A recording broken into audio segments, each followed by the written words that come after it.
Here are today's top news stories and why they matter. South Africa has been hit by flooding, triggered by heavy rainfall and snow in its eastern and southern provinces. How significant is this? Officials on Tuesday put the death toll from the disaster at over 7 so far, with fears the figure could rise.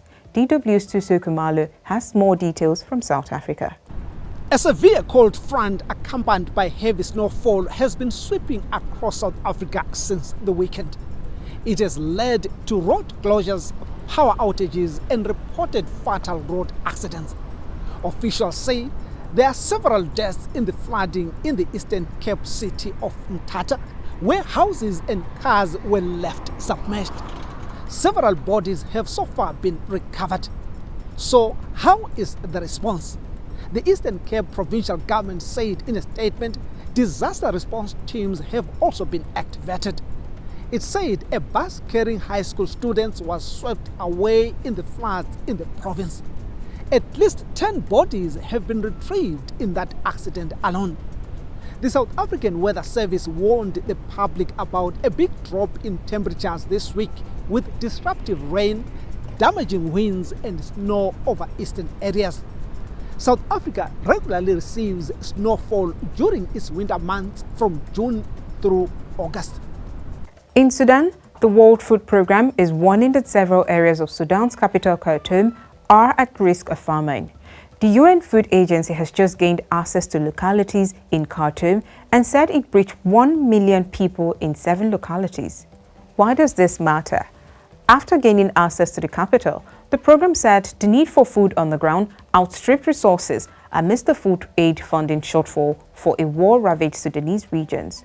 WFP country director told reporters via video link that millions face the risk of famine. The level of hunger and destitution and desperation that was found when the first distributions took place last month were severe and basically confirmed the risk of famine in those areas. Several areas in the south are at risk of famine. Sudanese communities have been on the front lines hosting the displaced, but they are now at a breaking point. With returns expected to heavily damaged areas like Khartoum, pressure on overstretched resources will intensify. We are deeply concerned, and meeting the basic needs, especially food, will be critical and is urgent. The WFP said it's currently assisting 4 million people across Sudan. Sudan's conflict between the army and rival rapid support forces has displaced millions and split the country into rival zones of control, with the RSF still deeply embedded in Western Sudan. And finally, the United States has set a condition for a possible peace deal between Rwanda and the Democratic Republic of Congo. And what is this condition? A draft peace agreement seen by Reuters news agency said a condition for signing a peace deal is that Rwanda withdraws troops, weapons, and equipment from Congo.